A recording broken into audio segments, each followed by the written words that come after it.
नमस्कार दोस्तों, एजुकेशन 24 में आपका स्वागत है। दोस्तों, आज का वीडियो आप सभी के लिए बहुत ही खास होने वाला है, क्योंकि आज के इस वीडियो में मैं आपको बीए सेकेंड ईयर के 4th सेमेस्टर में आपका जो सब्जेक्ट है सोशियोलॉजी यानी कि समाजशास्त्र, उसके अंदर कौन कौन से क्वेश्चन आने वाले हैं, इस वीडियो के अंदर मैं आपको आने वाले क्वेश्चन के बारे में बताऊंगा। सो आप इस वीडियो को ध्यान से देखिएगा ताकि आपको आने वाले क्वेश्चन के बारे में अच्छे से पता चल सके। तो आइए बिना किसी देरी के हम लोग शुरू करते हैं और सोशियोलॉजी के अंदर जो भी क्वेश्चन आने वाले हैं उन आने वाले क्वेश्चन के बारे में जानते हैं। तो यहाँ पे सबसे पहले हम लोग अति लघु उत्तरीय प्रश्नों के बारे में जानेंगे। तो अति लघु उत्तरीय प्रश्नों में पहले प्रश्न की बात की जाए तो यहाँ पे आपका पहला प्रश्न दिया हुआ है, सामाजिक विचलन का संक्षिप्त अर्थ लिखिए। पहला क्वेश्चन कह रहा है जो सामाजिक विचलन है, यहाँ पे आपको सामाजिक विचलन का संक्षिप्त में अर्थ लिखना है। अब अगले क्वेश्चन की बात की जाए तो यहाँ पे आपका दूसरा क्वेश्चन दिया हुआ है, पारिस्थितिक अपकर्म से आप क्या समझते हैं। दूसरा क्वेश्चन कह रहा है जो पारिस्थितिक अपकर्म है, यहाँ पे आपको बताना है कि पारिस्थितिक अपकर्म से आप क्या समझते हैं। अब अगले क्वेश्चन की बात की जाए तो यहाँ पे आपका तीसरा क्वेश्चन दिया हुआ है, दहेज की अवधारणा स्पष्ट कीजिए। तीसरा क्वेश्चन कह रहा है जो दहेज की अवधारणा है, यहाँ पे आपको दहेज की अवधारणा को स्पष्ट करना है। अब अगले क्वेश्चन की बात की जाए तो यहाँ पे आपका चौथा क्वेश्चन दिया हुआ है, शिक्षित बेरोजगारी क्या है। चौथा क्वेश्चन कह रहा है कि शिक्षित बेरोजगारी क्या है,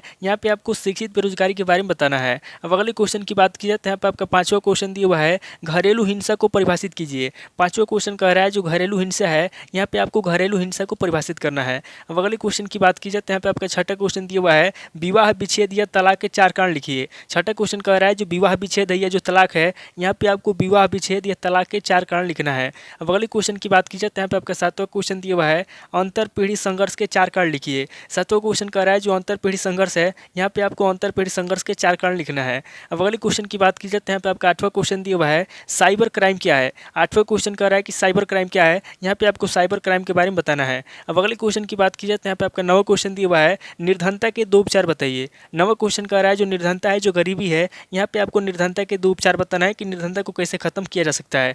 अब अगले क्वेश्चन की बात की जाए तो यहाँ पे आपका 10वां क्वेश्चन दिया हुआ है, जातिवाद का अर्थ लिखिए। 10वां क्वेश्चन कह रहा है जो जातिवाद है उसका क्या अर्थ है, यहाँ पे आपको जातिवाद का अर्थ लिखना है। अब अगले क्वेश्चन की बात की जाए तो यहाँ पे आपका 11वां क्वेश्चन दिया हुआ है, प्रोबेशन क्या है। 11वां क्वेश्चन कह रहा है कि प्रोबेशन क्या है, यहाँ पे आपको प्रोबेशन के बारे में बताना है। अब अगले क्वेश्चन की बात की जाए तो यहाँ पे आपका 12वां क्वेश्चन दिया हुआ है, पैरोल क्या है। 12वां क्वेश्चन कह रहा है कि पैरोल क्या है, यहाँ पे आपको पैरोल के बारे में बताना है। अब अगले क्वेश्चन की बात की जाए तो यहाँ पे आपका 13वां क्वेश्चन दिया हुआ है, अल्पसंख्यक किसे कहते हैं। 13वां क्वेश्चन कह रहा है कि अल्पसंख्यक किसे कहते हैं, यहाँ पे आपको अल्पसंख्यक के बारे में बताना है। अब अगले क्वेश्चन की बात की जाए तो यहाँ पे आपका 14वां क्वेश्चन दिया हुआ है, अस्पृश्यता क्या है। 14वां क्वेश्चन कह रहा है कि अस्पृश्यता क्या है, यहाँ पे आपको अस्पृश्यता के बारे में बताना है। अब अगले क्वेश्चन की बात की जाए तो यहाँ पे आपका 15वां क्वेश्चन दिया हुआ है, मादक द्रव्य व्यसन क्या है। 15वां क्वेश्चन कह रहा है कि मादक द्रव्य व्यसन क्या है, यहाँ पे आपको मादक द्रव्य व्यसन के बारे में बताना है।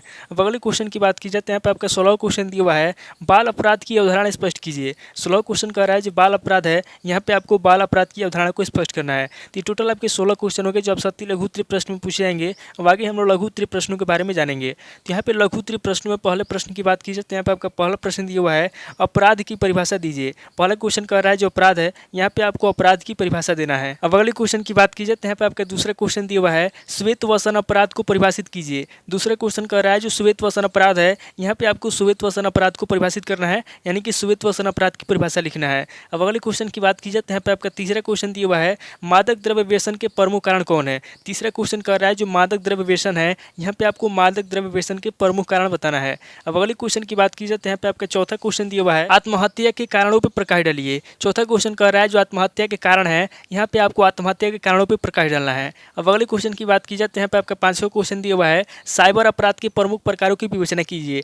5वां क्वेश्चन कह रहा है जो साइबर अपराध के प्रमुख प्रकार है, यहाँ पे आपको साइबर अपराध के प्रमुख प्रकारों की विवेचना करना है। अब अगले क्वेश्चन की बात की जाए तो यहाँ पे आपका छठा क्वेश्चन दिया हुआ है, लोक जीवन में भ्रष्टाचार के कारणों की व्याख्या कीजिए। छठा क्वेश्चन कह रहा है कि लोक जीवन में जो भ्रष्टाचार के कारण है, यहाँ पे आपको भ्रष्टाचार के कारणों की व्याख्या करना है। अब अगले क्वेश्चन की बात की जाए तो यहाँ पे आपका 7वां क्वेश्चन दिया हुआ है, निर्धनता के दुष्परिणामों का उल्लेख कीजिए। 7वां क्वेश्चन कह रहा है जो निर्धनता के दुष्परिणाम है, यहाँ पे आपको निर्धनता के दुष्परिणामों का उल्लेख करना है। अब अगले क्वेश्चन की बात की जाए तो यहाँ पे आपका 8वां क्वेश्चन दिया हुआ है, जातिवाद के परिणामों की विवेचना कीजिए। 8वां क्वेश्चन कह रहा है जो जातिवाद का परिणाम है, यहाँ पे आपको जातिवाद के परिणामों की विवेचना करना है। अब अगले क्वेश्चन की बात की जाए तो यहाँ पे आपका 9वां क्वेश्चन दिया हुआ है, अल्पसंख्यक का अर्थ बतलाइए। 9वां क्वेश्चन कह रहा है जो अल्पसंख्यक है, यहाँ पे आपको अल्पसंख्यक का अर्थ बताना है। अब अगले क्वेश्चन की बात की जाए तो यहाँ पे आपका 10वां क्वेश्चन दिया हुआ है, धर्म से आप क्या समझते हैं। 10वां क्वेश्चन कह रहा है कि धर्म से आप क्या समझते हैं, यहाँ पे आपको धर्म के बारे में बताना है। अब अगले क्वेश्चन की बात की जाए तो यहाँ पे आपका 11वां क्वेश्चन दिया हुआ है, दलितों की प्रमुख समस्या क्या है। 11वां क्वेश्चन कह रहा है जो दलित है उनकी प्रमुख समस्या क्या है, यहाँ पे आपको दलितों की प्रमुख समस्याओं के बारे में बताना है। अब अगले क्वेश्चन की बात की जाए तो यहाँ पे आपका 12वां क्वेश्चन दिया हुआ है, तलाक को परिभाषित कीजिए। 12वां क्वेश्चन कर रहा है जो तलाक है, यहाँ पे आपको तलाक की परिभाषा लिखना है। अब अगले क्वेश्चन की बात की जाए तो यहाँ पे आपका 13वां क्वेश्चन दिया हुआ है अंतर पीढ़ी संघर्ष क्या है। 13वां क्वेश्चन कर रहा है कि अंतर पीढ़ी संघर्ष क्या है, यहाँ पे आपको अंतर पीढ़ी संघर्ष के बारे में बताना है। अगले क्वेश्चन की बात की जाए तो यहाँ पे आपका 14वां क्वेश्चन दिया हुआ है वृद्धों की समस्याओं के समाधान हेतु उपाय बताइए। 14वां क्वेश्चन कर रहा है जो वृद्धों की समस्या है, यहाँ पे आपको वृद्धों की समस्याओं के समाधान हेतु उपाय बताना है। अब अगले क्वेश्चन की बात की जाए तो यहाँ पे आपका 15वां क्वेश्चन दिया हुआ है अल्प विकास से आप क्या समझते हैं। 15वां क्वेश्चन कर रहा है जो अल्प विकास से उससे आप क्या समझते हैं, यहाँ पे आपको अल्प विकास के बारे में बताना है।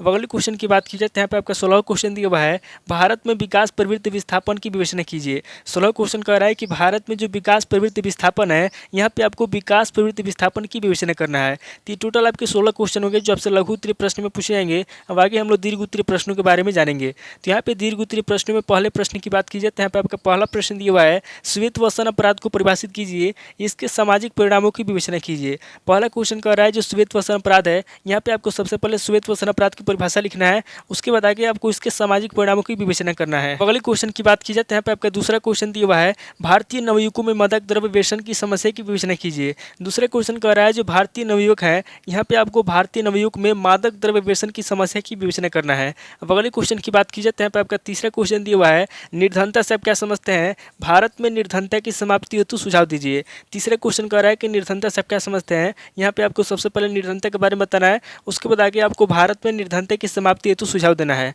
अब अगले क्वेश्चन की बात की जाए तो यहाँ पे आपका चौथा क्वेश्चन दिया हुआ है अन्य पिछड़े वर्ग की समस्या क्या है, इसके निवारण हेतु सरकार द्वारा क्या प्रयत्न किए गए हैं। चौथा क्वेश्चन कह रहा है जो अन्य पिछड़े वर्ग की समस्या है, यहाँ पे आपको सबसे पहले अन्य पिछड़े वर्ग की समस्या बताना है, उसके बाद आगे आपको इसके निवारण हेतु सरकार द्वारा क्या प्रयत्न किए गए हैं उसके बारे में आपको बताना है। अब अगले क्वेश्चन की बात की जाए तो यहाँ पे आपका पांचवा क्वेश्चन दिया हुआ है भारत में दहेज प्रथा को समाप्त करने के उपाय बताइए। पांचवा क्वेश्चन कह रहा है जो दहेज प्रथा है, यहाँ पे आपको भारत में दहेज प्रथा को समाप्त करने के उपाय बताना है। अब अगले क्वेश्चन की बात की जाए तो यहाँ पे आपका छठा क्वेश्चन दिया हुआ है अल्प विकास पर एजी फ्रैग के मत की विवेचना कीजिए। छठा क्वेश्चन कह रहा है जो अल्प विकास है, यहाँ पे आपको अल्प विकास पर एजी फ्रैग के मत की विवेचना करना है। अब अगले क्वेश्चन की बात की जाए तो यहाँ पे आपका सातवां क्वेश्चन दिया हुआ है पर्यावरणीय विकास के प्रमुख तत्वों की विवेचना कीजिए। सातवां क्वेश्चन कह रहा है जो पर्यावरणीय विकास है, यहाँ पे आपको पर्यावरणीय विकास के प्रमुख तत्वों की विवेचना करना है। अब अगले क्वेश्चन की बात की जाए तो यहाँ पे आपका आठवां क्वेश्चन दिया हुआ है कृषि संकट क्या है, कृषि संकट के कारण परिणाम एवं समाधान को संक्षेप में बतलाइए। आठवां क्वेश्चन कह रहा है कि कृषि संकट क्या है, यहाँ पे आपको सबसे पहले कृषि संकट के बारे में बताना है,